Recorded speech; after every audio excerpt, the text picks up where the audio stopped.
السلام علیکم ناظرین، منٹو پارک سے اردو پوائنٹ کی خصوصی نشریات کے ساتھ میں ہوں آپ کی میزبان رامین سید۔ ناظرین، آج 23 مارچ ہے، پاکستان کا دن ہے، پاکستانیوں کا دن ہے، اور یہ وہ جگہ ہے جہاں پہ میں اس وقت موجود ہوں، منٹو پارک، جس کا نام اب بدل کر دا گریٹر اقبال پارک رکھ دیا گیا ہے۔ یہ وہ جگہ ہے جہاں پہ 23 مارچ 1940 کو ایک آزاد مملکت کی بنیاد رکھی گئی تھی، قرارداد پاکستان منظور کی گئی تھی۔ ناظرین، ہر سال کی طرح یہ سال بھی تمام قوم نے، پاکستانیوں نے اس کو بھرپور جوش و جذبے کے ساتھ منایا ہے۔ اسلام آباد میں ایک بہت ہی خوبصورت پریڈ کا انعقاد کیا گیا تھا، جس میں صدر مملکت ممنون حسین، اس کے علاوہ وزیر اعظم نواز شریف اور تمام مسلح افواج کے سربراہان نے بھی شرکت کی تھی۔ بڑی خوبصورت پریڈ تھی، دفاعی قوت کا بھرپور مظاہرہ کیا گیا تھا، اور اس کے علاوہ جو بہت خاص بات ہوئی آج وہ یہ تھی کہ چینی وفد نے، چینی جو مسلح افواج کے نمائندے تھے، سربراہان تھے، انہوں نے بھی آج شرکت کی۔ اس کے علاوہ ترکی بینڈ مہتر، جو کہ دنیا کا قدیم ترین بینڈ اس وقت موجود ہے، اس نے بھی اپنے سروں سے پریڈ کے ماحول کو مزید گرما دیا تھا۔ ناظرین، میرے ساتھ آج موجود ہیں رخشان میر، اردو پوائنٹ کے بہت ہی قابل اینکر ہیں اور میرے کو ہوسٹ بھی ہیں۔ اس کے علاوہ بڑے ہی اچھے، بڑے ہی قابل صحافی ہیں، کالم رائٹر بھی ہیں۔ ان سے بھی آج بات کریں گے، اور آج ہمارا جو موضوع گفتگو ہوگا وہ ہوگا پاکستان۔ السلام علیکم رخشان، کیسے ہیں آپ؟ بالکل الحمدللہ، بہت اچھا، آپ سنائیں؟ ٹھیک ہے، میں بھی بالکل ٹھیک ہوں۔ اچھا رخشان، آج ہم منا رہے ہیں 23 مارچ۔ پہلے تو میں آپ سے یہ پوچھوں گی کہ 23 مارچ آپ کس طریقے سے مناتے ہیں؟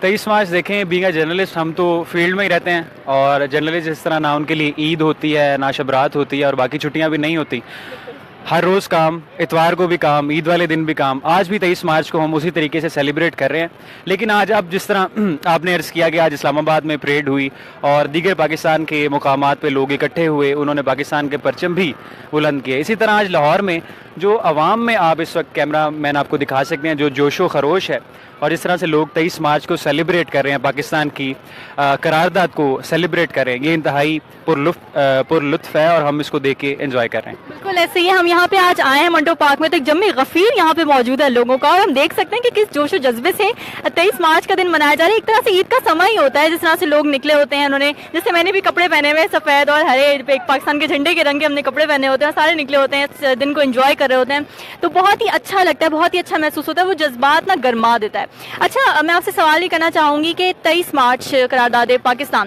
اس کی اہمیت کیا آپ صحافتی نظر سے کس طرح سے دیکھیں گے؟ اچھا رامین، یہ سوال آپ کا بڑا ویلڈ ہے، لوگوں کو ایک دفعہ سے دوبارہ ریکال کروانا چاہیے۔ جو لوگ دیکھ رہے ہیں، ہم تو تاریخ کے اسٹوڈنٹ، جب 23 مارچ کو آج دیکھ رہے ہیں لوگ کس طرح سے اسے سیلیبریٹ کریں، تو جتنا بھی ہسٹری کی بکس میں ہم نے پڑھا وہ دوبارہ سے ذہن میں ریکال ہو رہا ہے سب کچھ۔ اس کی امپورٹنس بہت زیادہ ہے۔ 400 الفاظ پہ یہ مشتمل تھا قرارداد لاہور، 4 پیراگراف تھے غالباً، جس نے نہ صرف جنوبی ایشیا بلکہ پوری دنیا کا نقشہ تبدیل کر کے رکھ دیا۔ پاکستان جب مارز وجود میں آیا اور مسلم لیگ کی طرف تمام برے صغیر کے مسلمانوں کی اس وقت نظریں تھیں۔ مجھے یاد ہے، کتابوں سے ہم نے چونکہ پڑھا ہے اور بہت سے دانشوروں کے ساتھ گفتگو بھی کی، اور 21 مارچ کی صبح 9:45 بجے قائد اعظم محمد علی جناح دلی سے خصوصی ٹرین کے ذریعے یہاں پر آئے لاہور میں، اور اس ریلوے اسٹیشن، جو لاہور ریلوے اسٹیشن ہے، یہاں پر ان کو ریسیو کرنے کے لیے 50,000 نوجوان اس وقت وہاں پر موجود تھے، ان کو ہار بھی پہنائے اور انہوں نے پاکستان کے لیے نعرے بھی بلند کیے۔ تو وہ کیا اس وقت سما ہوگا، یہ جس طرح آپ آج دیکھ سکتے ہیں لوگ کس طرح سے پرجوش ہیں، ٹرین بھی یہاں پر سفر کر رہی ہے، لوگوں نے، بچوں نے، چھوٹے چھوٹے بچوں نے پرچم بھی اٹھا رکھے ہیں۔ اور اس کے بعد جب قائد اعظم نے یہ پیش کیا، 2 قومی نظریہ لوگوں کے سامنے پیش کیا، اس وقت جو برٹش گورنمنٹ تھی اس کو بار بار بتا کے یہ باور کروایا، 400 الفاظ اور 4 پیراگرافوں پر مشتمل قرارداد لاہور پیش کیا، اور انہوں نے بتایا کہ یہ مسلمان اور ہندو ایک جگہ پر نہیں رہ سکتے، کیونکہ ہمارے جو ہیروز ہیں وہ ان کے ولنز ہیں، اور ہمارے جو تہوار ہیں وہ ان کے تہوار نہیں ہیں۔ ہم عید سیلیبریٹ کرتے ہیں، ہم گائے کو ذبح کرتے ہیں، ہمارا مذہبی فریضہ ہے، مگر اس کے لیے وہ خدا کا درجہ رکھتا ہے۔ تو قائد اعظم نے بہت زبردست تحریک چلائی، مسلم لیگ نے، اور بڑا اپنا اہم کردار ادا کیا۔ تو وہ قابل تعریف ہے، جس کو ہم ہر سال 23 مارچ کو دہراتے ہیں، جو نئے نوجوان ہیں، نئی نسل ہے، اس کو بار بار بتانے کی کوشش کی جاتی ہے۔ بالکل ایسے ہی ہے، اور بلکہ قائد اعظم نے یہ بھی کہا تھا، اگر میں ان کو کوٹ کرنا چاہوں، کہ ہندوستان میں جس دن پہلا ہندو مسلمان ہوا تھا اسی دن پاکستان کی بنیاد ڈل گئی تھی۔ تو بالکل ایسا ہی ہے، اور یہ دن جو ہے یہ اسی لیے ہوتا ہے کہ ہمیں، ہمارے نوجوانوں کو، ہمارے آنے والی جو نسل ہے، جو آ چکی ہے نسل، جو نئی جنریشن ہے، اس کو یہ تمام باتیں پتہ چلیں کہ हैसियत क्या है इस दिन की, क्या इम्पोर्टेंस है। अच्छा रुखसान, हमारे कायद आज़म ने ये भी कहा था कि जो नया पाकिस्तान, अब जो पाकिस्तान जो बनने वाला है, तो इसमें तमाम लोग बग़ैर किसी नस्ली तासुब के काम करेंगे, अपने तमाम मजहबी जो उनके फ़रीज़े हैं वो भी अंजाम देंगे, बग़ैर किसी तफरीक के उनको यहाँ तमाम हुकूक़ मिलेंगे। तो आप क्या समझते हैं आज के दौर में, क्या ये बात थी, क्या ये कायद आज़म का जो ख्वाब था, या कह लें कि जो उनकी स्टेटमेंट थी, क्या अब ये वैलिड रह गई है? ये आपका सवाल जो है बड़ी अहमियत रखता है, क्योंकि आजकल आप देख रहे हैं, न्यूज़ को फॉलो कर रहे हैं, आजकल जो नस्ली और फ़िरका वाराना तासुब है वो उरूज पे है। शिया सुन्नी फसादात हों या पख्तून, पंजाबी, सिंधी, बलोची, इनके दरमियान में जो इस वक्त चपकलिस चल रही है वो इस वक्त काबिल मुज़म्मत है। लाहौर में भी आपने न्यूज़ फॉलो की, जो मसला पंजाबी यूनिवर्सिटी में चला, वो मसला तो 2 स्टूडेंट्स ग्रुप का था, मगर उसको किस तरह से हवा दी गई और वो मसला पख्तूनों और पंजाबियों का बनाया गया, वो था नहीं, क्योंकि जो दूसरी जमीयत वाली साइड से जो पख्तून ग्रुप था उसने भी इसको कंडेम किया। तो ये मसला पंजाबी पख्तूनिस्तान का मसला, पंजाबियों का, पख्तूनों का, सिंधियों का, बलोचियों का मसला नहीं था, मगर इसको बनाया जा रहा है। ये काम पाकिस्तानियों का नहीं। मैं थोड़ा सा अगर तमहीद बांध लूँ, अगर आपकी इजाज़त हो, आपने तारीख़ की किताबों में पढ़ा होगा जनरल रेजिनाल्ड डायर के बारे में, जिसने जलियांवाला बाग में हज़ारों सिखों का कत्लेआम किया था और फिर उस पर वो फ़ख्र भी करता था, बज़िद था अपनी इस बात पर। 1919 में उसने कत्लेआम किया था जलियांवाला बाग में। उससे पहले वो ये 1900 की इनिशियल स्टेज बात है, जब वो कर्नल था, बलूचिस्तान में उसकी ड्यूटी थी और बलूचिस्तान में उसने बलोचियों पर ख़ासे मुज़ालिम ढाए, उनके ख़िलाफ़ ऑपरेशन भी किया। और आप जानते हैं कि जो इंफ्रास्ट्रक्चर है, पंजाब का इंफ्रास्ट्रक्चर, सिंध का इंफ्रास्ट्रक्चर, उसकी निस्बत बलूचिस्तान का इंफ्रास्ट्रक्चर पुअर है। वो अब से नहीं, 1947 से नहीं, 1947 से पहले जो ब्रिटिश हुकूमत थी उसने ही बलूचिस्तान को उस तरह से तवज्जो नहीं दी जो उसको तवज्जो उसको देनी चाहिए थी। उसने बलोचियों के ख़िलाफ़ खास से ऑपरेशन किए। उसको ये लगता था कि ये जर्मनी के साथ या रशिया के साथ मिलकर हमारी हुकूमत के ख़िलाफ़ बगावत करेंगे। और जब उसने ये देखा कि बलोची उसके ख़िलाफ़ मुज़ाहमत कर रहे हैं और वो अब मोबिलाइज हो रहे हैं, उनको इस बात का शऊर आ रहा है कि ये बरतानवी हुकूमत हमारे ऊपर मज़ालम ढा रही है, तो उसने क्या किया, उसने उनमें फ़िरका वाराना बुनियादों पर फसाद फैलाना शुरू कर दिया। और ये बात उसने अपनी किताब में कोट की है, बहुत से जर्नलिस्ट भी इसका हवाला दे चुके हैं। उसने अपनी किताब में बड़े फ़ख्रिया अंदाज से कोट किया है कि जब बलोचियों को होश आया कि ये गोरा हमारे पे, बरतानवी हुकूमत हमारे पे जुल्म और बर्बरियत ढा रही है, तो मैंने इनको फ़िरका वाराना तजाद में मुब्तला कर दिया, फ़िरका वाराना बुनियादों पर इनमें नफ़रत और लड़ाई फैलानी शुरू कर दी। और फिर उसके बाद जब ये एक दूसरे के सर काट के उसके साथ फुटबॉल खेलते थे तो मुझे बड़ी खुशी होती थी फ़िरका वाराना बुनियादों पे। उसने ये अपना सारा कुछ अपनी किताब में कोट किया, जो आप अभी पढ़ सकते हैं इंटरनेट से भी। तो ये फ़िरका वाराना और नस्ली इम्तियाज़, एक दूसरे में तजादात और लड़ाइयाँ झगड़े, ये हमारा काम नहीं था, ये बुनियादी तौर पे पाकिस्तान के दुश्मनों का काम है। और आज के दौर में भी पाकिस्तान में, बलूचिस्तान में जितनी आप देख सकते हैं ये लिबरेशन आर्मीज़ और जितनी आज़ादी पसंद फ्रीडम मूवमेंट्स जो चल रही हैं, सो कॉल्ड फ्रीडम मूवमेंट्स, इनके पीछे भी गैर मुल्की एजेंसियों के ही हाथ हैं और वो बाकायदा तौर पर बाय डिज़ाइन इसे प्री प्लान करके आपस में फ़िरका वाराना बुनियादों पर और नस्ली बुनियादों पर फसाद डलवाते हैं। तो पाकिस्तानियों को आज हमारा 23 मार्च के हवाले से यही हमारा पैगाम है कि होश से काम लेना चाहिए। हम सब पाकिस्तानी, हम सब का पाकिस्तान है। और 23 मार्च को जो करारदाद लाहौर मंजूर हुई, उसका भी यही मकसद था कि मुसलमानों को एक जगह चाहिए जहां पर वो अपनी मजहबी इबादत या आज़ादी के साथ अपना रहन सहन सर अंजाम दे सकें। तो ये जितनी भी नस्ली और लसानी या जितनी भी बुनियादों पर तकसीम है, ये पाकिस्तान के दुश्मनों का काम है और पाकिस्तानियों को इसे कंडेम करना चाहिए और होश के नाखुन लेने चाहिए। बिल्कुल ऐसे ही। लेकिन अगर हम रियल टाइम भी देखें, अगर हम अभी की बात करें तो देखें किस तरह से तमाम त्यौहार, चाहे वो हिंदुओं के त्यौहार हो, चाहे वो क्रिश्चियंस के त्यौहार हो, कितने जोशो खरोश से पाकिस्तान में मनाए जाते हैं। हमारे अपने वज़ीर आज़म भी इस बारे में स्पीचेस देते हैं। तो अगर देखा जाए तो बिल्कुल भी हम खुद भी कंडेम करते हैं इस चीज़ को, और अब जो हो रहा है वो चीज़ें भी कंडेम करती हैं, बताती हैं कि हम बिल्कुल बिला तफरीक यहाँ पर रह रहे हैं और किसी के कोई हुकूक सल्ब नहीं हो रहे हैं। अच्छा रुखसान, हम लोग कहते हैं ये हमारा पाकिस्तान है, हमें बड़ी मोहब्बत, हम मोहब्बत का इजहार करते हैं, हमारा पाकिस्तान है, हमारा मुल्क है। लेकिन अगर हम देखें नौजवानों को भी, अपनी भी अगर बात करें तो हम में से ज़्यादातर लोगों की ये सोच होती है कि हमने बाहर जाना है, बाहर के मुल्क में जाना है, वहाँ जाके पैसा कमाना है, वहाँ पे ज़्यादा मौके।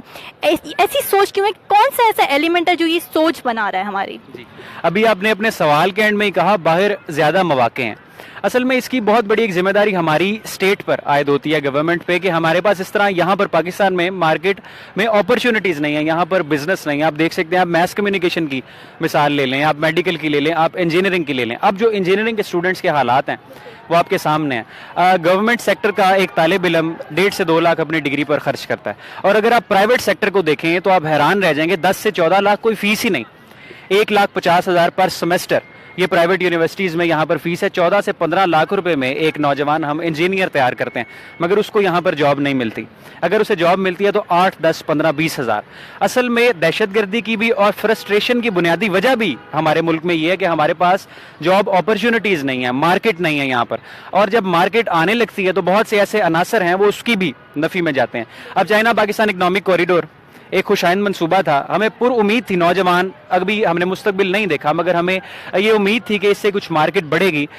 جب کوارڈینیشن ہوگی پاکستان, چائنا, رشیا بھی اس میں آئے گا تو شاید ہمیں اس حوالے سے مارکیٹ ملے. تو بنیادی کوئی بھی پاکستانی طالب علم, آپ اس کو جانتی ہیں اس بات کو باقاعدگی پتہ ہے آپ کو کہ کوئی بھی پاکستانی یہ نہیں چاہتا کہ وہ اپنا ملک چھوڑ کے, اپنے گھر بار چھوڑ کے, اپنے دوست احباب چھوڑ کے باہر چلا جائے. وہ مجبوری کے تحت جاتا ہے, یہاں پر جاب مارکیٹ نہیں ہے اس وجہ سے وہ جاتا ہے. اور وہ باہر جا کے بھی پاکستان کو ہی فالو کرتا ہے, پیسے رقوم بھی یہاں پر ہی بھیجتا ہے کہ ہمارے پاکستان کے حالات بہتر ہوں. تو اس پہ اسٹیٹ پہ بہت بڑی ذمہ داری عائد ہوتی ہے اور بزنس کلاس پہ کہ یہاں پہ مارکیٹ ایک تشکیل دی جائے جہاں پہ لوگ جا کے پریکٹس کر سکیں جو پڑھ رہے ہیں. بالکل, آپ نے بالکل ٹھیک بات کی ہے. حکومت پہ ذمہ داری عائد ہوتی ہے, ہماری جو جتنی بھی فاؤنڈرز ہیں یہاں پہ جو کام کر رہے ہیں, جو جتنی بھی حکومت ہے ہماری, اس کی ساری ذمہ داری عائد ہوتی ہے. اچھا رخشان, میڈیا جو کہ جس کو 4th پلر سمجھا جاتا ہے ڈیموکریسی کا, آپ کیا سمجھتے ہیں کہ پاکستان کی امیج کریٹ کرنے میں وہ کتنا پازیٹیو یا کتنا منفی کردار ادا کر رہا ہے؟ اچھا جی, میرا اس پہ یہ تھیسز یا انالیسز ہے کہ میڈیا میں ورکنگ جرنلسٹ اور ہے اور میڈیا مالکان اور ہیں, دونوں میں ایک بہت زیادہ فرق ہے. اگر آپ صحافی کی بات کریں تو مجھے نہیں لگتا کہ صحافی پاکستان میں جس طرح محنت کرتا ہے ورکنگ جرنلسٹ, اس طرح کسی اور شعبے سے تعلق رکھنے والا کوئی شخص کرتا ہے. فوجی شاید بارڈر پہ کھڑا رہتا ہو عید پہ, ویسے عید پہ سارے چھٹی کرتے ہیں, مگر آپ جو لوگ میڈیا ٹی وی دیکھتے ہیں, ہر روز سٹکرز چل رہے ہیں, خبریں آ رہی ہیں, نیوز پیکیجز آ رہے ہیں, پروگرام ہو رہے ہیں, عید ہو, 14 اگست ہو, 23 مارچ ہو, تو اس ساری معلومات کے پیچھے اور جو یہ نیٹ ورک ایک بنایا گیا ہے کہ انسٹنٹ آپ کو معلومات ملتی ہے, اس کے پیچھے صحافی کی, جرنلسٹ کی بہت بڑی کنٹریبیوشن ہے. اور اب اسٹیٹ آنسریبل ہے. آپ دیکھتے ہیں کہ اکاؤنٹیبلٹی انٹرویوز 8 بجے روز لگتے ہیں. وہ وزیر جو اپنے حلقے میں کسی سے سلام لینا پسند نہیں کرتے, لوگ ان کے خوف سے بھاگتے ہیں, اس کو ایک اینکر وہاں پر اپنے ٹاک شو میں بٹھاتا ہے, اس سے سوال بھی پوچھتا ہے, اندر کی باتیں بھی نکلواتا ہے اور عوام کا کیتھارسس بھی کرتا ہے اس کو جھاڑ پونچھ کے. ٹھیک ہے, تو یہ جو صحافیوں نے کردار ادا کیا ہے پاکستان میں اور اب موجودہ دور میں کر رہے ہیں, آپ وہ ماشاء اللہ دیکھ لیں پرویز مشرف کا, کس طرح سے میڈیا نے اس میں تحریک چلائی. ہمارے پاس آج جمہوریت ہے, ایک نظام ہے, الیکشن کا نظام ہے, ایک گورنمنٹ سے PPP سے پاکستان مسلم لیگ نواز میں حکومت ٹرانسفر ہوئی ہے, تو اس میں میڈیا نے بہت اہم کردار ادا کیا. جہاں پر بات آتی ہے سینسیشنلزم کی, سنسنی خیز مواد کی, ٹی وی چینلز پہ جو بڑے بڑے ٹی وی چینلز ہیں, کوئی بات آئی بریکنگ نیوز, وہ بریکنگ شاید ان کو پتہ بھی نہیں کہ بریکنگ نیوز ایکچولی کیا ہوتی ہے. تو یہ اس کی ذمہ داری میڈیا مالکان پہ عائد ہوتی ہے, نہ کہ ورکنگ جرنلسٹ اور محنت مزدوری کرنے والے صحافی پہ. اچھا, لیکن رخشان, آپ کو ایسا نہیں لگتا کہ میڈیا کا کردار صرف نیوز پہنچانا ہونا چاہیے, نہ کہ عدالت لگا کر اور خود ہی فیصلہ کر لینا کہ کیا چیز ہے کیا چیز نہیں ہے, لوگوں کا مائنڈ سیٹ بنانا؟ آپ کیا سمجھتے ہیں میڈیا کی ذمہ داری کیا ہے؟ کیا صرف نیوز پہنچانا ذمہ داری ہے, یا پھر ایک عدالت لگا کے خود ہی کنکلوژن دے دینا اور ایک نقطے پہ آ کے رک جانا کہ ہاں یہی غلط ہے یہی صحیح ہے؟ یہ کیا آپ سمجھتے ہیں اس بارے میں؟ جی رامین, اگر آپ میڈیا کی کتب کا مطالعہ جس طرح آپ کرتی ہیں اور مہذب معاشرے میں میڈیا کا کردار دیکھیں تو میڈیا پہ تمام ذمہ داریاں عائد ہوتی ہیں. میڈیا کی کتابیں ہمیں یہ بتاتی ہیں کہ اکاؤنٹیبلٹی انٹرویوز کرنا بھی ایک جرنلسٹ کا ہی شعبہ ہے. یعنی آپ ایک منسٹر کو, سٹنگ منسٹر کو اپنے سامنے بٹھائیں اور عوام کے بہاف پر اسے تمام سوالات پوچھیں کہ یہ آپ نے جو اتنا پیسہ منی لانڈر کیا ہے, اس کے پیچھے کیا وجوہات تھیں, آپ کی وہاں پر اتنی فیکٹری ہیں, جو سورسز جرنلسٹ تک پہنچتے ہیں. تو یہ سارے سوالات کرنا, اکاؤنٹیبلٹی انٹرویوز کرنا بھی جرنلسٹ کا ہی کام ہے. میڈیا ٹرائلز بھی مہذب دنیا میں, ڈونلڈ ٹرمپ ہو, باراک اوباما ہو, جارج واشنگٹن بش ہو, ان کے خلاف میڈیا ٹرائل بھی جرنلسٹ ہی کرتے ہیں. آپ کو یاد ہوگا کہ 9/11 کا جب واقعہ ہوا اور ورلڈ ٹریڈ سینٹر نیچے گرا تو نوم چومسکی جو کہ دانشور ہیں, مغرب کے بہت نامور دانشور ہیں, انہوں نے سب سے پہلے یہ لکھا تھا واشنگٹن بش کے خلاف کہ پہلے امریکہ کی توپوں کا رخ کمیونزم کے خلاف تھا اور اب اسلام کے خلاف. تو یہ ویسٹرن مہذب دنیا میں, امریکہ میں, برطانیہ میں برطانوی نشریاتی ادارہ کس قدر تنقید کرتا ہے اب اس سے بخوبی واقف ہیں. تو یہ ساری ذمہ داریاں بھی صحافی پر ہی عائد ہوتی ہیں. ہاں البتہ اگر کوئی ان پروفیشنل جرنلسٹ پاکستان میں چند اینکرز آ گئے ہیں جو کہ 8 بجے ٹی وی چینل پہ بیٹھتے ہیں اور اپنا اوپینین قائم کرنے کی کوشش کرتے ہیں جس کا حقیقت سے کوئی لینا دینا نہیں, तो उसको जर्नलिज्म के जो तालिब इल्म हैं उनको भी नहीं चाहिए कि उनको फॉलो करें, और तमाम पाकिस्तानी तो उनसे पहले ही अब किनारा कशी इख्तियार कर चुके हैं। बिल्कुल ऐसे ही है। मेरे ख्याल से मीडिया का किरदार थोड़ा बैलेंस्ड होना चाहिए। हमारे मुल्क में जो भी चीज़ें हो रही हैं, चले नेगेटिव चीज़ें भी हो रही हैं, लेकिन मीडिया का ये किरदार भी होना चाहिए कि वो पॉजिटिविटी को लेकर आए। पाकिस्तान के अंदर जो अच्छी चीज़ें हो रही हैं, अच्छी चीज़ें भी तो हो रही हैं ना। हमारा मीडिया इस तरह से दिखाता है कि जैसे कुछ अच्छा हो ही नहीं रहा है, बस डिप्रेशन में जा रहा है, सारा कुछ जो है ना वो ख़त्म होने वाला, तबाह बर्बाद होने वाला, लेकिन ऐसा नहीं होता। पाकिस्तान के बहुत से पॉजिटिव पहलू भी हैं और वो पॉजिटिव पहलू हमने खुद एक्सप्लोर करने हैं। हम अगर सिर्फ मीडिया के सहारे बैठे रहेंगे तो हम कुछ भी अच्छी चीज़ नहीं देख सकते, जो हाल हमारे मीडिया का जा रहा है। तो ये हम पर भी जिम्मेदारी आयद होती है कि हम खुद एक्सप्लोर करें, हम मुल्क को देखें कि क्या क्या चीज़ें यहाँ पर हैं, किस किस तरह के जहन यहाँ पर मौजूद हैं। अगर हम देखें तो हर फील्ड में किस तरह के लोग यहाँ पर मौजूद हैं, कितने अचीवमेंट्स यहाँ पर आ चुकी हैं। तो पॉजिटिविटी भी फैलानी चाहिए और पॉजिटिव नुक्ता नज़र को भी जो है वो कंसीडर करना चाहिए और उसको भी आगे लेके चलना चाहिए, दूसरों तक भी पहुंचाना चाहिए। अच्छा रुखसान, आप सहाफ़त भी करते हैं, इसके अलावा आप खुद भी स्टूडेंट हैं, मैं भी एक स्टूडेंट हूँ, ठीक है। तो आप क्या समझते हैं, और वैसे भी हमारा जो हर मुल्क का जो मुस्तकबिल होता है वो उसकी यूथ पर डिपेंडेंट होता है, स्टूडेंट के ऊपर डिपेंडेंट होता है। तो आप क्या समझते हैं कि पाकिस्तान की तरक्की में एक तालिब इल्म कितना बेहतर किरदार अदा कर सकता है, किस तरह से अदा कर सकता है? जी, तालिब इल्म से मैं ये ऐड करना चाहूँगा कि स्टूडेंट का उर्दू में मतलब तालिब इल्म है, इल्म की तलब करने वाला, और हम जो यूथ हैं इनको हमेशा ही तालिब इल्म रहना चाहिए। ज़िंदगी के हर हिस्से में, उम्र के हर हिस्से में हमें इल्म की तलाश में, इल्म का मुतलाशी होना चाहिए। रही बात यूथ की, तो यूथ किसी भी मुआशरे का बुनियादी कंपोनेंट यूथ ही है। कल का जो मुस्तकबिल है, जो 2030 का मुस्तकबिल है, जो 2035 का मुस्तकबिल है, वो आज के नौजवानान पर मुहित करता है। आज यूथ अपना आज बेहतर बनाएंगे तो पाकिस्तान का कल बेहतर होगा। इसलिए आप कोई भी काम, किसी भी फील्ड से आपका ताल्लुक है, इंजीनियरिंग से, मेडिकल से, जर्नलिज्म से, लॉ से, आप उसमें अपना बेस्ट ऑफ द बेस्ट दें, तो उससे ही पाकिस्तान का मुस्तकबिल बेहतर हो सकता है। अब जो ये अपनी विकेट, अपनी इनिंग्स खेल चुके हैं, अब हमें उन पर नज़रें नहीं रखनी चाहिए, बल्कि यूथ को अपना आप बेहतर करना पड़ेगा। और यूथ को बेहतर बनने में, यूथ को अपना बेहतर करने में स्टेट बहुत अहम किरदार अदा करेगी। अगर यूथ को ऐसे मौके फराहम किए गए, उनको फ्री एजुकेशन फराहम की गई, जॉब अपॉर्चुनिटीज़ फराहम की गई। अब जो पंजाब गवर्नमेंट है पाकिस्तान मुस्लिम लीग नवाज़ की, उसने कोई ऐसे प्रोग्राम्स शुरू किए हैं, इंटर्नशिप के प्रोग्राम भी, और जो तजर्बाकार ऐसे कुछ छोटे छोटे उन्होंने कोर्सेज स्टार्ट किए जिससे तजर्बा आए स्टूडेंट्स को। तो ये बड़े खुशाइंद मंसूबे हैं। यूथ को अपना किरदार इसी तरह से वो अदा कर सकते हैं कि अपना आज बेहतर बनाएं, आज मेहनत करें, कल बेहतर पाकिस्तान देखने के लिए। बिल्कुल ऐसे ही है, आज बेहतर बनाए तो कल का पाकिस्तान बहुत बेहतर देखने में आएगा। नाज़रीन, कायदे आज़म ने मेहनत की थी, अल्लामा इकबाल ने ख्वाब देखा था जिसको कायदे आज़म ने अपनी मेहनत से आगे लेके गए, और अब हमारे पास उस मेहनत का समर इस नतीजे में है कि पाकिस्तान एक आज़ाद मुमलिकत है और हम इस आज़ाद मुमलिकत में सांस ले रहे हैं आज़ादी के साथ। नाज़रीन, अब तक के लिए इतना ही। हाँ जी, रुखसान मीर एक कमेंट करना चाहते हैं, हम इनकी बात सुन लेते हैं। जी, जाते जाते अपने इस लाइव ट्रांसमिशन जो आपने हमें देखी, मंटो पार्क में हम मौजूद थे, एक मैं कमेंट करना चाहूँगा। आज सोशल मीडिया पे जो लोग हमें देख रहे हैं नस्ली तासुब में किस कदर मुलव्वस हैं, ये इंतहाई शर्मनाक है। पख्तून, पंजाबी, सिंधी, बलोची, आप PSL की आप मिसाल ले लें कि पाकिस्तान सुपर लीग चल रहा था और ये एक फ़न एलिमेंट था, एक तफरीह का मौका था। उस पर भी कराची वाले पंजाबियों के ख़िलाफ़ और पंजाबी कराची वालों के ख़िलाफ़ किस तरह तासुब का इजहार कर रहे थे। तो हमें इन बाउंड्रीज से, इन बॉक्सेस से बाहर आना होगा। हम सब पाकिस्तानी है। यहाँ पर बैठा लाहौर में मैं, और कराची में बैठा हुआ मेरा कोई और पाकिस्तानी, वो मेरा भाई है, वो भी उस कदर ही काबिल एहतराम है। या गवादर में बैठा हुआ बलूचिस्तान में। तो यूथ को अब ये अपने दिमाग में चीज़ें शेप करना होगी कि हमें नस्ली तासुब से, सूबाई तासुब से बाहर निकलकर पाकिस्तानी अगर हम बनेंगे तो फिर ही एक रोशन पाकिस्तान हम देख सकते हैं।